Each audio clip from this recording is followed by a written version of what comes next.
Es un creador audiovisual polémico y transgresor. Los grandes museos y los festivales más prestigiosos se han convertido en su hábitat. Cannes, la Bienal de Venecia o Locarno son algunos de ellos. Viene a presentarnos su último y arriesgado trabajo, La muerte de Luis XIV. Hoy en Likes, el polifacético Albert Serra.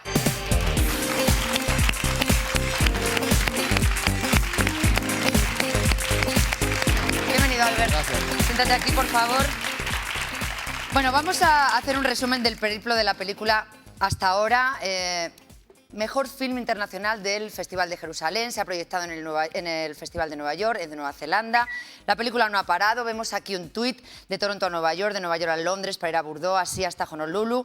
Nominado a los Phoenix 2016, proyección en el Festival de Taipei, de Toronto a Rusia, además sección oficial en Cannes y el premio Jean Vigo, como comentábamos antes en el avance del programa. ¿Te haría ilusión en un futuro, porque esta es la casa de los Oscars, estar nominado al Oscar? No sería, digamos, una prioridad, ¿no? Intento hacer las películas y luego la gente decide, ¿no? ¿Quién decide? Las academias que los presentan, ¿no? Sí, bueno, los académicos en principio, Los ¿no? académicos, pues, es un poco su problema, ¿no? Yo hago la película, intento hacer la mejor película que puedo, siempre un poco circunscrita en lo que es el cine de autor, una película seria, y pasando un poco de lo que la gente... De la opinión. Bastante. Bastante. Bueno, el viernes, día 18, se estrena La muerte de Luis XIV. Es un retrato casi... El 25. Ah, es el 25, vale. Pues el 25 se estrena La muerte de Luis XIV, casi un cuadro en movimiento. ¿Por qué eliges esta figura histórica y por qué esa etapa, es decir, la agonía antes de su muerte? Bueno, la figura histórica es un poco por casualidad, pero sí que simboliza esta idea un poco del poder absoluto, ¿no? Y sobre todo del poder absoluto que se tiene que enfrentar en este caso a la impotencia absoluta, que es pues, la muerte inevitable y cercana, la decadencia del cuerpo, la enfermedad, en este caso pues, con pequeños toques humorísticos por la incompetencia de los médicos, que en aquella época pues, no eran muy listos. Y bueno, digamos que es un poco este choque, esta tensión del hombre más poderoso del mundo, ¿no? Viendo o exponiéndose con toda su fragilidad. Hombre, es verdad que hay una tensión muy especial en esos aposentos que concentran prácticamente el 90 y pico % de la película, se desarrolla en ese lugar, y cómo los médicos se sienten completamente perdidos mientras esa pierna se va literalmente pudriendo, ¿no? ¿Por qué has querido concentrarlo ahí? O sea, mirar la muerte y la agonía de Luis XIV desde ahí, sin mirar lo que estaba pasando fuera de Versalles, ¿no? Cuando un rey, como fue él, el Rey Sol, se estaba muriendo. Bueno, por la intimidad, ¿no? Ese tema de la muerte, aunque sea una persona muy poderosa, no deja de ser una persona humana, ¿no? Y el poder acercarse muy, muy de cerca, ¿no? Casi como si formáramos parte de esta corte que lo rodea, como testigos lo más cercanos posibles a él, ¿no? De hecho, descartando a propósito pues, todo este fuera de campo que tú dices, ¿no? Que es toda la vida del Estado, de la corte, etcétera, para ¿no?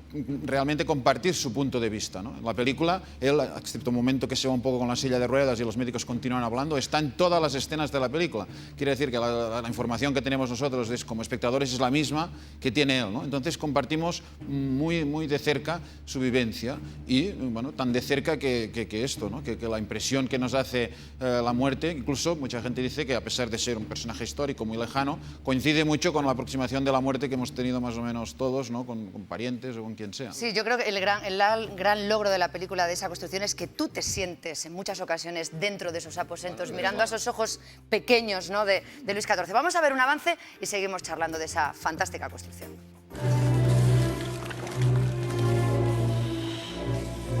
Sa Majesté semble souffrir de fièvre. Nous ferons tout notre possible, sire.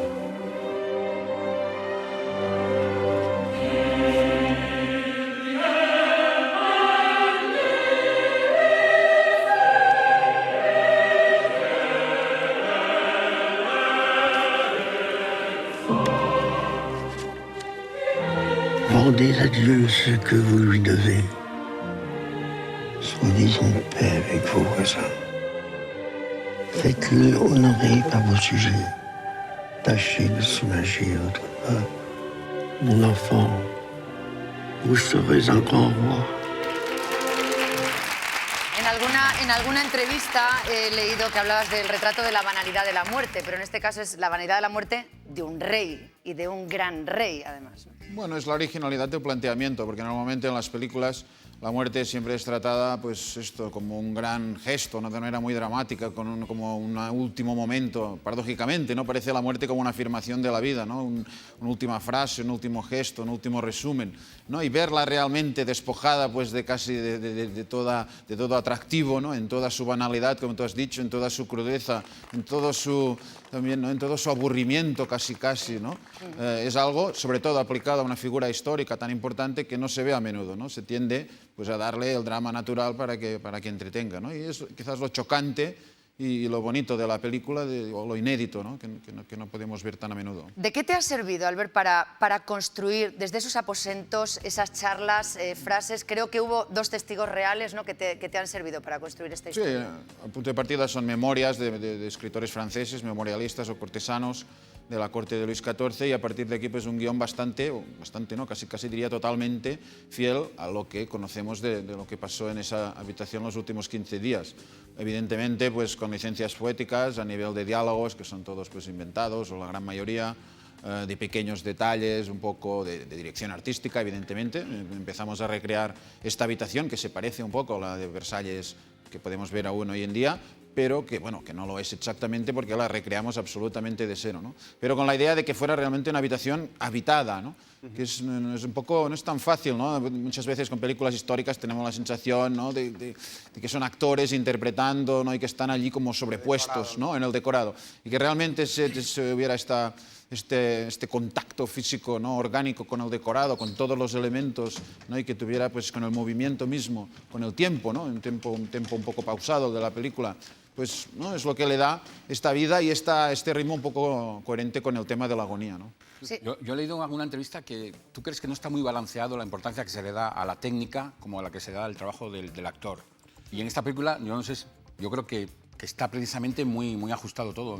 Es difícil de decir esto. Cada actor es un mundo diferente, Claro. ¿no? Yo había trabajado mucho con actores no profesionales, aquí son todos profesionales. Tampoco he notado ninguna diferencia, ¿no? Precisamente mi trabajo es un poco el de espectador de mi propia película. Consiste en ver dónde los actores, en qué aspecto concreto cada actor es bueno, haciendo qué tipo de cosas, dónde está realmente inspirado, ¿no? Y a partir de aquí mover toda la película en esta dirección, ¿no? No que el actor se adapte como a mis deseos previos sobre unas ideas de cómo tiene que ser la película. Yo tengo pocas de ideas, ¿no? Como decía ese de la ultraderecha, de ideas políticas tengo pocos, pero claras. Pues yo un poco lo mismo con las ideas cinematográficas al principio de la película, tengo pocas, pero claras, ¿no? Y un poco, y siempre la elasticidad, ¿no? Y es lo que pido un poco a los técnicos y a todo el equipo de la película, que tengan la elasticidad para saber mover todos los elementos en la dirección adecuada, sobre todo siguiendo la inspiración de los actores. ¿Y Jean-Pierre Clos era una idea clara desde el principio? Sí, de hecho nunca se pensó con nadie más y de hecho el proyecto nace con él.